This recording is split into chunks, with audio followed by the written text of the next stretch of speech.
তোমার কি মাথা নষ্ট হয়ে গেছে? আমার মান সম্মান সব নষ্ট করে ফেলতে চাচ্ছ তুমি? ওখানে মান সম্মান নষ্ট করার কি হলো? ফ্রেন্ড রিকোয়েস্ট পাঠিয়েছি, আমি তো তাকে প্রেমের প্রস্তাব দেইনি। মা তুমি না যাও, তুমি বাসায় যাও তো, আমার দেরি হয়ে যাচ্ছে। আমি বাসায় যাবো না তো আজকে। কই যাবা? আমি আজকে গাড়িতে করে ঢাকা শহর ঘুরে বেড়াবো। ঠিক আছে মা, যাও তুমি ঢাকা শহর ঘুরে বেড়াও, যাও। বাই, আমি গেলাম। একটু ভিতরে নিলে কি হতো?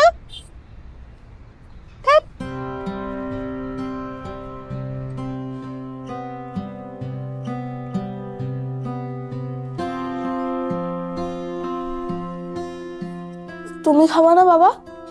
না আমার খিদে নাই, অল্প আছে, বেশি নাই, খাই ভালো তো। তুমি আজকেও আমার এই মিথ্যা কথা কইতেছো। কে কইছে তোর মিথ্যা কথা কই? শোন, আমি বাইরে গিয়ে 2টা সিঙ্গারা খাইছি। সিঙ্গারা 2টা খাওয়ার পরে আমার পেটে ভীষণ গ্যাস হইতেছে। সব মিথ্যা কথা। আমি জানি তুমি আমার সুস্থ করানোর জন্য টাকা জমাইতেছো, আর নিজে না খায়া আমারে খাওয়াইতেছো। কে কইছে তোরে? চল আমিও তোর সাথে খাইতেছি, দেখ। না হয়নি তো? না না আমি খাওয়াই দিই।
এই ছেলে, নিচে আমার যে লোকজন আছে এদেরকে চলে যেতে বললো।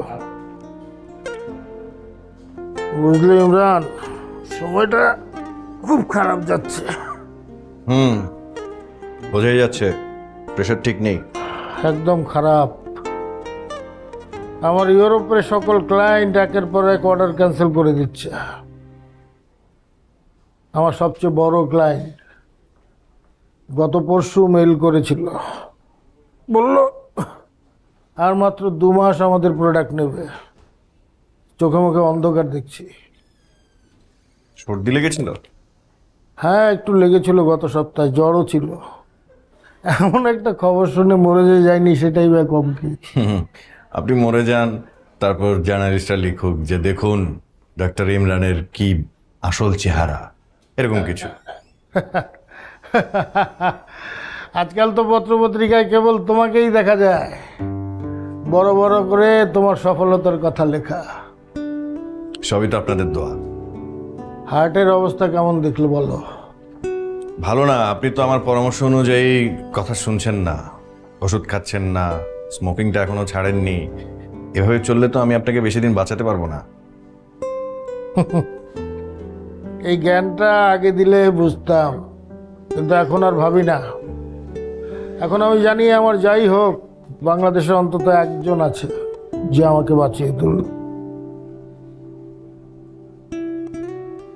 খুবই ভুল ধারণা এটা স্যার। শোনো ইমরান, তোমার বয়সের চেয়ে আমার এক্সপিরিয়েন্স অনেক বেশি। আসল কথা হচ্ছে তোমার সাথে আমার জরুরি কিছু কথা ছিল। আমি ওষুধ লিখে দিচ্ছি আপনাকে। এই আসলে ওই কথাটা বলার জন্যই এখানে এসছি। এই চেক আপ বাহানা মাত্র। খুব জরুরি কিছু? আমার আবার একজন পেশেন্ট বাইরে। আগে কথাটা তো বলি।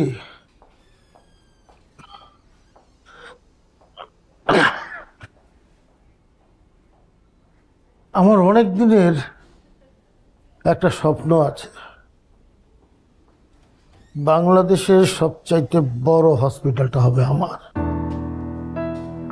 তাই নাকি? আমার বাবা বিনা চিকিৎসায় মারা যায়, তখন আমাদের অবস্থা খুব একটা ভালো ছিল না, বলতে পারো গরিবই ছিলাম আমরা। তখন থেকেই মনে মনে সুপ্ত একটা বাসনা জাগিয়ে তুলি যে এই দেশের সবচেয়ে বড় হাসপাতালটা হবে আমার হাত দিয়ে। তা এখন কেন ভাবছেন? কারণটা খুবই সহজ, কারণ হচ্ছে তুমি। আমি